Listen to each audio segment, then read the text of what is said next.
Hi friends, ಎಲ್ರಿಗೂ ನಮಸ್ಕಾರ. ಬನ್ನಿ, ಭಾಗ್ಯಲಕ್ಷ್ಮಿ ಸೋಮವಾರ ಸಂಜೆಗೆ ಏನಾಗಿದೆ ನೋಡ್ಕೊಂಬರೋಣ. ತಾಂಡವ್ಗೆ ಅದೇ ಆಫೀಸಲ್ಲಿ ಮತ್ತೆ ಕೆಲಸಕ್ಕೆ ಅವರು ಬಾಸ್ ಫೋನ್ ಮಾಡಿ ಕರೆದು ಕೆಲಸ ಕೊಡ್ತಾರೆ. ಅದೇ ಖುಷಿನಲ್ಲಿ ಹೊರಗಡೆ ಬಂದು ಅವನು ನಿಂತ್ಕೊತಾನೆ. ಅವನು ಶ್ರೇಷ್ಠಗೆ ಹೇಳ್ತಾ ಇರ್ತಾನೆ, ನೋಡ್ದ ಶ್ರೇಷ್ಠ, ನಾನು ನಿನ್ಗೆ ಅವತ್ತೇ ಹೇಳಿಲ್ವ ನನಗೆ ಒಳ್ಳೆ ಕಂಪ್ನಿಯಲ್ಲಿ ಕೆಲಸ ಸಿಗುತ್ತೆ, ನೋಡ್ತಾ ಇರೋ ಅಂತ ಹಿಂಗೆ ಹೇಳೋದು ನಿಜ ಆಯಿತು ನೋಡಿ ಇವಾಗ ಅಂತೇಳಿ ಹೇಳಿದ ತಕ್ಷಣ, ಹೌದು ತಾಂಡವ್, ನಿನ್ನ ಸ್ಕಿಲ್ಗೆ ಯಾರು ನಿನ್ನನ್ನು ಬೇಡ ಅಂತ ರಿಜೆಕ್ಟ್ ಮಾಡೋರು ಯಾರೂ ಇಲ್ಲ. ನೋಡಿದ್ರಾ, ಈ ಬಾಸ್ಗೆ ನಿನ್ನ ಬೆಲೆ ಗೊತ್ತಾಗಿದೆ, ಅದಕ್ಕೆ ಅವ್ರು ಮತ್ತೆ ಕೆಲ್ಸಕ್ಕೆ ತೊಗೊಂಡ್ರು ಅಂತೇಳಿ ಇಬ್ರು ಮಾತಾಡ್ಕೊತಾ ಇರ್ತಾರೆ. ಅಷ್ಟರಲ್ಲಿ ಭಾಗ್ಯ ಅಲ್ಲಿಗೆ ಬರ್ತಾಳೆ. ಅದು ಬಂದ ತಕ್ಷಣ ಅವಳು, ಏಯ್ ಭಾಗ್ಯ ನಿಂತ್ಕೋ ಎಮ್ಮೆ ಅಂತೇಳಿ ಕರೆದ ತಕ್ಷಣ ಅವಳು ನಿಂತ್ಕೊತಾಳೆ. ನೋಡಿದ್ಯಾ ಇವಾಗ ನನ್ನ ಕೆಲಸ ಹೇಗೆ ಸಿಕ್ತು ಅಂತ?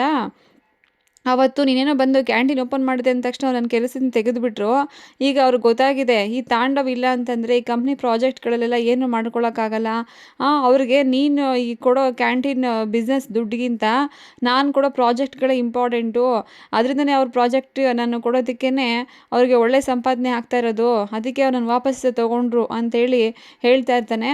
ಅದಕ್ಕೆ ಅವಳು ಯಾವುದೇ ರೀತಿ ರಿಯಾಕ್ಷನ್ ಮಾಡಲ್ಲ, ಸುಮ್ಮನೆ ನಗ್ತಾ ಇರ್ತಾಳೆ. ಆಮೇಲೆ ಶ್ರೇಷ್ಠ, ನೋಡು ತಾಂಡವ್, ನೀನು ಇಷ್ಟೆಲ್ಲ ಹೇಳ್ತಿದ್ರು ಅವಳಿಗೆ ಎಷ್ಟು ದಿಮಾಕು ಅಲ್ವಾ, ನೀನು ಒಂದು ಮಾತಿಗೂ ಕೇರ್ ಮಾಡದೆ ಹೋಗ್ತಿರ್ತಾಳೆ ನೋಡು ಅಂತೇಳಿ ಹೇಳಿದ ತಕ್ಷಣ, ಬಿಡು ಶ್ರೇಷ್ಠ, ತಲೆ ಕೆಡಿಸ್ಕೋಬೇಡ, ನಾವಿನ್ಮೇಲೆ ಇಲ್ಲೇ ಇರ್ತೀವಲ್ವಾ, ಅವಳಿಗಿದೆ ನೆಕ್ಸ್ಟು ಹಬ್ಬ. ಇವಾಗ ಫಸ್ಟ್ ನಾವೇನು ಮಾಡಬೇಕು ಗೊತ್ತಾ, ಅವತ್ತು ನಾವು ಕೆಲಸ ಬಿಟ್ಟು ಹೋಗಬೇಕಾದ್ರೆ ಆಫೀಸಿಂದ ನಮ್ಮ ಬಗ್ಗೆ ಅವರೆಲ್ಲ ಎಷ್ಟೆಲ್ಲ ಮಾತಾಡಿರ್ತಾನೆ ಸ್ಟಾಫ್ಗಳು, ಅವ್ರು ವಿಚಾರಿಸ್ಕೊಳ್ಳೋಣ ಬಾ, ಅಲ್ಲಿಗೆ ಹೋಗ್ಬೇಕು ಇವಾಗ ಫಸ್ಟು ಅಂಥೇಳಿ ಹೇಳ್ಬಿಟ್ಟು ಬರ್ತಾರೆ ಆಫೀಸ್ ರೂಮ್ಗೆ. ಅಲ್ಲಿಗೆ ಬಂದ ತಕ್ಷಣ ಸ್ಟಾಫ್ಗಳೆಲ್ಲ ನೋಡ್ಬಿಟ್ಟು ಶಾಕ್ ಆಗ್ತಾರೆ. ಅಯ್ಯೋ ಮತ್ತೆ ಇವರಿಬ್ಬರು ಕೆಲ್ಸಕ್ಕೆ ಬಂದ್ರ ಅಂತೇಳಿ ಅಂದ್ಕೊಂಡು ಒಬ್ಬೊಬ್ಬರು ಮಾತಾಡ್ಕೊತಿರ್ತಾರೆ. ಅಯ್ಯೋ ಏನೋ ಇದು, ಮತ್ತೆ ಇವರಿಬ್ರು ಯಾಕೋ ಆಫೀಸಿಗೆ ಬಂದರು, ಕೆಲಸ ಏನಾದ್ರು ವಾಪಸ್ ಸಿಕ್ಬಿಡ್ತಾ ಇವ್ರಿಗೆಲ್ಲ ಹೇಗೆ ಅಂಥೇಳಿ ಅನ್ಕೊತಾ ಇರ್ತಾರೆ. ಆಗ ಅವನು ಜೋರಾಗಿ ಕಿರ್ಚ್ಕೊಂಡು, ಎಲ್ಲ ಒಂದು ನಿಮಿಷ ಇಲ್ಲಿ ಕೇಳಿಸ್ಕೊಳ್ಳಿ, ನನಗೆ ವಾಪಸ್ಸು ಕೆಲಸ ಇಲ್ಲೇ ಸಿಕ್ಕಿದೆ, ನಾನು ಮ್ಯಾನೇಜರಾಗಿ ಇಲ್ಲೇ ಬಂದಿದ್ದೀನಿ, ಇವಾಗ ನಿಮಗೆ ನೋಡಿ ನೆಕ್ಸ್ಟ್ ಎಲ್ಲ ಹೇಗೆ ಮಾಡ್ತೀನಿ ಅಂತ ಬಾಸೇ ನನಗೆ ಫೋನ್ ಮಾಡಿ ಕರೆದು ಕೆಲಸ ಕೊಟ್ಟಿದ್ದಾರೆ. ಯಾಕೆ ಅಂತ ನನ್ನಂಥ ಒಳ್ಳೆ ಎಂಪ್ಲಾಯಿ ಅವರಿಗೆ ಬೇಕಾಗಿದೆ, ಅದಕ್ಕೆ ನಂಗೆ ರಿಟರ್ನ್ ಕೆಲ್ಸಕ್ಕೆ ತೊಗೊಂಡಿದ್ದಾರೆ. ಇನ್ಮೇಲೆ ನೋಡಿ ನಿನಗೆಲ್ಲ ಎಷ್ಟು ಕೆಲಸ ಕೊಡ್ತೀನಿ, ಹೇಗೆ ಮಾಡ್ತೀನಿ ಅಂತ ಅನ್ಕೊತಾನೆ ಇರಿ. ಅವತ್ತು ನನಗೆ ಕೆಲಸ ಬಿಟ್ಟು ಹೋಗಿದ್ದಕ್ಕೆ ನನಗೆ ಎಷ್ಟು ಅವಮಾನ ಮಾಡಿದ್ರಿ ಅಲ್ವಾ ನೀವುಗಳೆಲ್ಲ ಅಂತೇಳಿ ಹೇಳ್ಬಿಟ್ಟು ಅಲ್ಲೇ ಕೂತ್ಕೊತಾನೆ. ಆಮೇಲೆ ಬಾ ಶ್ರೇಷ್ಠ, ನಾವು ಕೆಲಸ ಶುರು ಮಾಡ್ಕೊಳ್ಳೋಣ ಅಂಥೇಳಿ ಅನ್ನೋಷ್ಟರಲ್ಲಿ ಮಾಡು, ಅವನು ಕೆಲಸ ಮಾಡಿದ್ರೆ ಸುಮ್ಮನೆ ಅಯ್ಯೋ ಆರಾಮಾಗಿ ಕೂತ್ಕೊಂಡಿರ್ತಾನೆ. ಆಗ ಅವಳು, ಶ್ರೇಷ್ಠ ಯಾಕೆ ತಗೊಂಡವು ಹಿಂಗೆ ಕೂತ್ಕೊಂಡಿದ್ಯಾ, ಕೆಲಸ ಸ್ಟಾರ್ಟ್ ಮಾಡು ಅಂತ ಹೇಳಿದ ತಕ್ಷಣ, ಇರು ಶ್ರೇಷ್ಠ, ಇವಾಗ ತಾನೇ ನನ್ನ ಬೆಲೆ ಗೊತ್ತಾಗಿದೆ ಅವ್ರಿಗೆ. ನಾನು ಮೊದಲೆಲ್ಲ ಎಷ್ಟು ಇದು ಕಂಪ್ನಿ ಬಗ್ಗೆ ಎಷ್ಟು ನಿಯತ್ತಾಗಿ ತುಂಬ ಹಾರ್ಡ್ ವರ್ಕಾಗಿ ಮಾಡ್ತಾಯಿದ್ದೆ. ಇನ್ಮೇಲೆ ನಾನು ಆ ಥರ ಕೆಲಸಗಳೆಲ್ಲ ಮಾಡೋಕ್ಕೆ ಹೋಗಲ್ಲ, ಪ್ರಾಜೆಕ್ಟ್ನ ಡಿಲೇ ಮಾಡೋಕ್ಕೆ ಹೋಗ್ತೀನಿ, ನಿಧಾನಕ್ಕೆ ಮಾಡ್ತೀನಿ. ಅವರೇ ಬಂದು ನಮ್ಮ ಹತ್ರ ನನ್ನ ಹತ್ರ ಬೇಡ್ಕೊಬೇಕು, ಬೇಗ ಬೇಗ ಪ್ರಾಜೆಕ್ಟ್ಗಳನ್ನ ಮುಗಿಸ್ಕೊಡು ತಾಂಡವ್, ಇದನ್ನು ಕಂಪ್ನಿ ಲಾಸ್ ಆಗ್ತಿದೆ ಅಂತ ಅವ್ರ ಹತ್ರ ಬೇಡ್ಕೋಬೇಕು. ನನಗೆ ಎಷ್ಟು ಅವಮಾನ ಮಾಡಿದ್ರು ಅಲ್ವಾ ಅವತ್ತು ಎಲ್ಲರ ಮುಂದೆ, ಅದು ನಾನು ವಾಪಸ್ ತೊಗೊಳೋದು ಬೇಡವಾ ಬಾಸಿಂದ ಅಂತೇಳಿ ಅವನೇ ಹೇಳ್ತಿರ್ತಾನೆ. ಸರಿ ಆಯಿತು ಅಂತ ಹೇಳಿ ಕೂತ್ಕೊಂಡಿರ್ತಾನೆ. ಅಷ್ಟರಲ್ಲಿ ಗೌರವ್ ಅಲ್ಲಿಗೆ ಬರ್ತಾನೆ.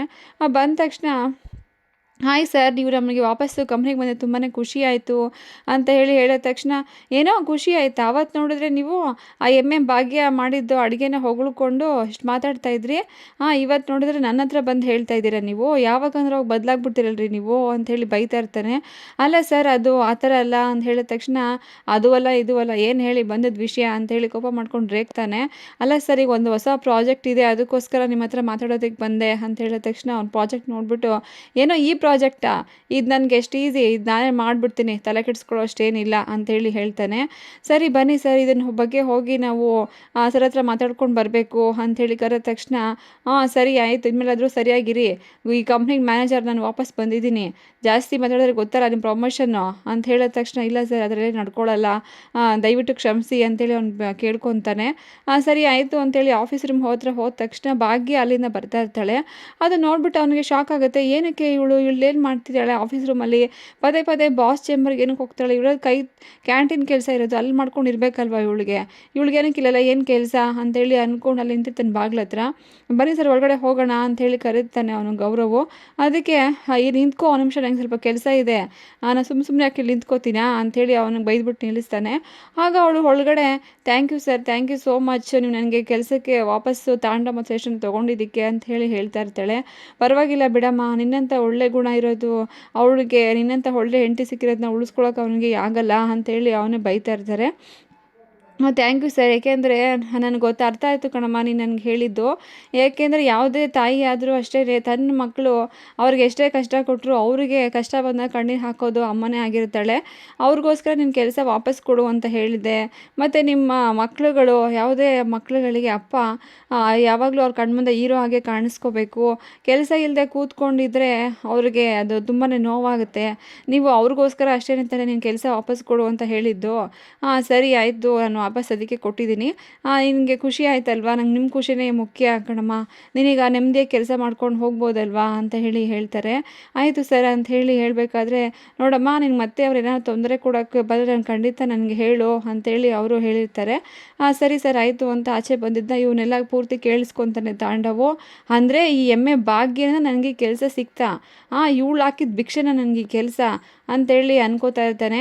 ಆಗ ಗೌರವ್ ನೋಡಿದ್ರೆ ಸರ್ ನೀವು ಇಷ್ಟೊತ್ತವರೆಗೂ ಭಾಗ್ಯ ಮೇಡಮ್ನ ನಾನು ಅವತ್ತು ಹೊಗಳಿದೆ ಅಂತ ಬೈತಾ ಇದ್ರಿ, ನೋಡಿದ್ರಾ ಈಗ ಅವ್ರು ಮತ್ತೆ ಕೆಲಸ ಸಿಗೋದಕ್ಕೆ ಅವರೇ ಕಾರಣ ಆಗಿದ್ದಾರೆ ನಿಮಗೆ. ಅವರೇ ಸರ್ ಹತ್ರ ರೆಕಮೆಂಡ್ ಮಾಡಿ ನೀವಿಬ್ಬರು ಕೆಲಸ ವಾಪಸ್ ಕೊಡಿಸಿದ್ದಾರೆ ಸರ್. ಎಷ್ಟು ಒಳ್ಳೆಯವರಲ್ವಾ? ನೀವು ಅವ್ರನ್ನ ಬಿಟ್ಟೋದ್ರು ಸರಿ, ಅವ್ರು ನಿಮ್ಮನ್ನು ಒಳ್ಳೆ ರೀತಿಯಿಂದ ನೋಡ್ಕೋತಿದ್ದಾರೆ ಅಂತ ಹೇಳಿದ ತಕ್ಷಣ ಸಾಕು ನಿಲ್ಲಿಸು ಅವಳನ್ನ ಹೊಗಳಿದ್ದು ಅಂತ ಎಲ್ಲ ಹೊಟ್ಟೋಗ್ತಾನೆ ಅಲ್ಲಿಂದ. ಅಲ್ಲೇ ಬಂದು ಶ್ರೇಷ್ಠ ಹತ್ರ ಬರ್ತಾನೆ ಆಫೀಸ್ ಹತ್ರ. ಅಲ್ಲಿ ಬಂದ್ಬಿಟ್ಟು ಕೋಪ ಮಾಡ್ಕೊಂಡಿರ್ತಾನೆ. ಯಾಕೆ ತಾಂಡವ್ ಏನಾಯಿತು, ಪ್ರಾಜೆಕ್ಟ್ ಇಷ್ಟು ಬೇಗ ಮಾತಾಡಿ ಮುಗ್ದೋಯ್ತಾ ಅಂತ ಹೇಳಿದ ತಕ್ಷಣ, ಅಯ್ಯೋ ಇಲ್ಲ ಶ್ರೇಷ್ಠ, ನಮಗೆ ಕೆಲಸ ವಾಪಸ್ ಸಿಕ್ಕಿದ್ದು ಯಾರಿಂದ ಅಂತ ಅಂದ್ಕೊಂಡಿದ್ಯಾ? ಆ ಎಮ್ಮೆ ಭಾಗ್ಯನಿಂದ. ಅವಳೇ ಈ ಕೆಲಸನ ನಮ್ಗೆ ಕೊಡಿಸಿರೋದು. ಅವಳು ಸರ್ ಹತ್ರ ರೆಕಮೆಂಡ್ ಮಾಡಿಬಿಟ್ಟು ನಮಗೆ ಈ ಕೆಲಸ ಸಿಗೋ ಥರ ಮಾಡಿದ್ದಾಳೆ. ನನಗೆ ಅವಳು ಹಾಕಿರೋ ಈ ಭಿಕ್ಷೆ ಕೆಲಸ ಕೂತ್ಕೊಂಡು ನಾನು ಇರೋಕ್ಕಾಗಲ್ಲ. ಪ್ರತಿ ಕ್ಷಣ ಅವಳು ನಾನು ಕೊಟ್ಟಿರೋದು ನೋಡಿದೆ, ಆವಾಗಲೇ ಅವಳು ಏನು ಸ್ಮೈಲ್ ಕೊಟ್ಕೊಂಡು ಹೋದ್ಲು ಅಂತ. ಅದಕ್ಕೆ ಇದೇ ಕಾರಣ.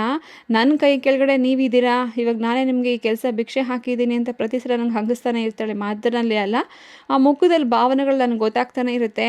ಅದನ್ನು ಕೂಡ ನೀನು ಕೆಲಸ ಮಾಡ್ಕೊಂಡು ಇರೋಕ್ಕಾಗಲ್ಲ, ನಡಿ ನಾವು ಹೊಟ್ಟೋಗೋಣ ಇಲ್ಲಿಂದ ಅಂತ ಹೇಳಿದ ತಕ್ಷಣ, ಅಯ್ಯೋ ತಾಂಡವ್ ಏನು ಮಾಡ್ತಿದ್ದೀನಿ, ಫಸ್ಟೇ ಎಲ್ಲೂ ಕೆಲಸ ಸಿಗ್ತಾ ಇಲ್ಲ, ಸುಮ್ಮನೆ ಇರು. ನಿನಗೆ ನೋಡಿದ್ಯಲ್ಲ ಇಷ್ಟು ಒಳ್ಳೆ ಸ್ಯಾಲರಿ, ಇಷ್ಟು ಪೇಮೆಂಟ್ ಇರೋದು ನಿನ್ಗೆ ಎಲ್ಲಿ ಸಿಗುತ್ತೆ?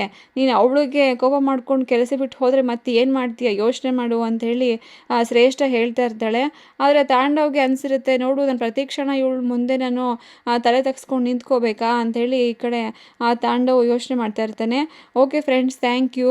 ಈ ವಿಡಿಯೋ ಇಷ್ಟ ದಯವಿಟ್ಟು ಒಂದು ಸಬ್ಸ್ಕ್ರೈಬ್ ಮಾಡ್ಕೊಳ್ಳೋದನ್ನ ಮರಿಬೇಡಿ. ಲೈಕ್ ಮಾಡಿ, ಶೇರ್ ಮಾಡಿ. Thank you friends.